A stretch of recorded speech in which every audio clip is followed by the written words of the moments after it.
Joining us on the program tonight, we have Namita Bhandari, the gender editor of Mint. We have Arvind Gupta, the national head of the IT cell of the BJP. You saw him in the story there. Priyanka Chaturvedi, spokesperson of the Congress, joins us from Mumbai tonight. Priyanka is very active on Twitter herself, and often I see her taking on the trolls. We'll be joined by Nalin Kohli, BJP spokesperson shortly, and senior advocate of the Supreme Court and the head of the Supreme Court Bar Association, Dushyant Jave, also joins us this evening. Arvind Gupta, let me ask you first. Tell us more about these young people who went to meet the Prime Minister today. We're going to seat Nalin while we talk to you. I understand you want to clarify that they're not all necessarily supporters of the BJP, that this was a platform which was not a BJP platform but a MyGov platform. So yeah, that is the first thing that I think NDTV needs to clarify, that this was a MyGov event. It was organized on the sidelines of the Digital India launch that the Prime Minister launched yesterday. And being a MyGov event, all people who are active on MyGov, people who have contributed via social media to various government activities, whether it has been the Swachh Bharat or Make in India or anything else, were called upon for this meeting. It is not a BJP meeting. There was a diversity of crowd from all ideologies, all sorts of people. So I think that's the first mistake in the report, that it's a BJP meeting. Secondly, the Prime Minister talked a lot about the power of social media, the power of technology to make it a very digital democracy and participative government. And that is what this whole MyGov platform is all about. It is really the examples that were shared by the volunteers who have been contributing on MyGov. There are million+ volunteers on MyGov today, which many people don't know about. And they've been writing. They've been writing a lot of feedback, and a lot of these things have been actioned. All the logos, he actually awarded the volunteers who created the logos for the smart cities, contributed ideas for smart cities, the Jan Dhan program, and now the Digital India program. The Digital India program but logo on this issue, I find it interesting that, for a long time, people who are active online, and you are, of course, among them, they've been saying for a while that, maybe Mr. Modi should say, to his supporters, give a message that abuse isn't on, and he's actually done that, and many people have welcomed that today. What do you think would have prompted the Prime Minister to make this statement at this point? Getting to that, Nidhi, is that the Prime Minister was very clear that this medium is very powerful, and use the positive energy of this medium, the positive energy of the people in this medium, and the examples in that room were all about that. And take criticism in a constructive manner and ignore the negativity. So don't engage with negativity, and that was his message. Now you can start saying anything about it, but that's the three key things he said, and that's his message. A very, very positive message. Okay, so Namita Bhandari, as somebody who's been very critical of online abuse in general, how do you look at the Prime Minister's comments then? I welcome it. I think it's a little belated, but I welcome it. How can you not welcome it? And I hope it will have, it's too early to say whether it will have an effect and what effect it will have, but certainly when the Prime Minister speaks up, I think his supporters should take heed. And since we are talking about abuse and about blocking, people who abuse, I mean, at least that's what I used to do on Twitter. If I was abused, I would just block. And I was going through the Prime Minister's personal handle, the Narendra Modi handle, not the PMO handle. And I was surprised to see a couple of familiar names who I had personally blocked for being abusive. But that's okay. Maybe I find them abusive. He was following. Names that he was following. And I don't want to make this a personal battle, but I was a bit startled, that's all. Because given that let us take this as our zero starting point. Let us take this as a new beginning. The Prime Minister has said, stop online abuse, and let us welcome that statement for what it is. Whether it's belated, whether it will have an effect or not, we will know in days to come. Okay, Priyanka Chaturvedi, as a young woman online, also as somebody from the opposition party, would you welcome this today? I mean, the Congress supporters online have been saying this for the longest time, and finally the Prime Minister has said it. I'm sure you welcome it.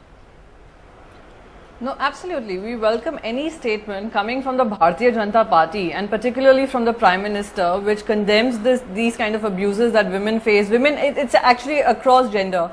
that they face just because they have a differing point of view is more than welcome. But I have a problem, and the reason why I feel that the entire words that he has used sound hypocritical and hollow are just like what Namita spoke. Namita said many of these abusive handles are being followed by Narendra Modi's handle. So that is something he needs to look into. And there's another thing I would want to make a point on. Every criticism or every negative feedback that comes their way is not necessarily abuse, and that is not how it should be addressed. That is something what I think the entire Bharatiya Janata Party needs to understand, that in a democracy there are people who might have a differing point of view.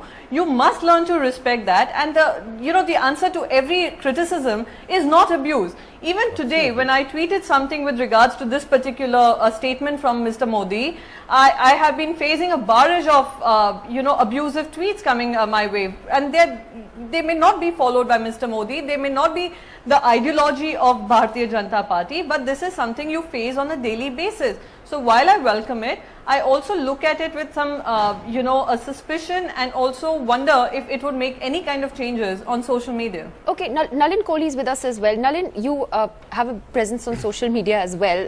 You may not be as active as, say, some of your other colleagues in the party. But Nalin, would you concede that things have become very ugly online? And it's not just to do with the BJP. In fact, Namita and I were talking before this that, even AAP supporters, if you criticize the Aam Aadmi Party, if you criticize Arvind Kejriwal, they will not take criticism well. You will again be bombarded with all kinds of abuse and anger and personal attacks against you. So this seems to be, there seems to be growing intolerance online. Do you think it's crossed a line? Why are we looking at it only online? Let's first go back to the core. There is growing intolerance. That's reality. You see it in road rage. Somebody whose car gets dented comes out and murders a person in front of his kids. I mean, this is real in the city in Delhi in the 21st century. So it's a larger issue. Let's next go. The social media's beauty is the fact that it's not, first, you can't regulate everything. You shouldn't regulate everything. And the social media's beauty lies in the fact that it is that ultimate democratic one. The discourse more civil. No, so therefore we are on the same page. By the way, I'm not disagreeing with you. I know. Life has to be civil. There has to be a sense of dignity. And it's particularly if you are addressing not only official position, but ladies, children, everything has a place. There is a place for people to be boisterous also. There's a place for people to joke around, which may not be exactly civil, how you and some of us may take it. But when you are in the public space and when you're dealing with people, there has to be civility. There can't be a second argument on it. But what I'd like to say is that the important thing is, these are not armies regimented by anybody or a leader or anyone else. Now, even people who would support us, some would be hyper passionate, as they would be probably for the left or the Aam Aadmi Party, hyper passionate to the extent of seeing no reason. That they would say, no, this is what you are doing and you are doing right, or this is what you're doing wrong. On the other extreme, there will be the critic. But the middle path always is sensitive, and I think sensible, because in that barrage of people who are, say, abusing or, giving out passionate views, there are good things that come out, and not a day, despite the abuse coming me. I keep my Twitter open, and I sometimes say, wow, that was a good suggestion I couldn't have thought of. And, while I don't thank everyone individually, once in a while I put down a message, thank you for seeing me and thank you for those suggestions. But let me ask Dushyant Dave. Dushyant Dave, we're not talking about regulation here, but how do you eliminate online abuse? You can't do it. All over the world it continues to happen, but it seems to me that in India we've become more and more polarized as a society. We've become more and more polarized online. I mean, you cannot even have a sensible debate on Twitter. Everything is black and white. There is no middle ground. Very few people have a middle ground. Immediately everything becomes polarized and it becomes a yes-no battle. Dushyant Dave. It's an extremely debatable issue, but I must begin with a caveat. I am not on social media. I don't either tweet, I'm not on the Facebook, and I just don't even look at the Google or internet. I am too old-fashioned for all that. But having said that, I must say one thing, that it is a good beginning that Prime Minister has made today. Although it is little late, I do feel, and I partly agree with my good friend Navin, that time has come when we must start respecting dignity of individuals, whether it's a politician or whether it's a citizen.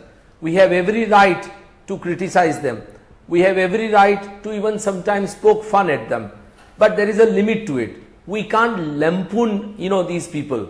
The way, the campaign was carried on, and I am sorry to say that it started with the BJP before the election, and everybody knows that BJP had a large pool of young men and women who were, controlling the social media in a large number.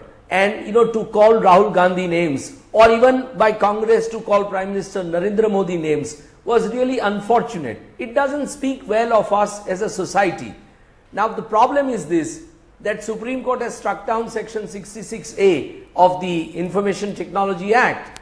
Now, there is therefore no legal mechanism which is available, especially in respect of highly offensive or abusive, usage of social media. I would appeal to the government, and I would appeal through Mr. Kohli, that government may perhaps think about bringing a section back with the parameters that Supreme Court has advised them to do it.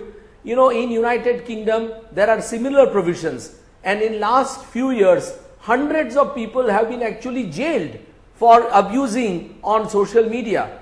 We need that protection, because ultimately, don't forget that human dignity is a fundamental right under Article 21, and every government has a duty to protect it. But the other side is that, like the Pune case which happened last year, you are critical of Prime Minister Modi, and this over-enthusiastic police comes and picks you up. Now that has to stop.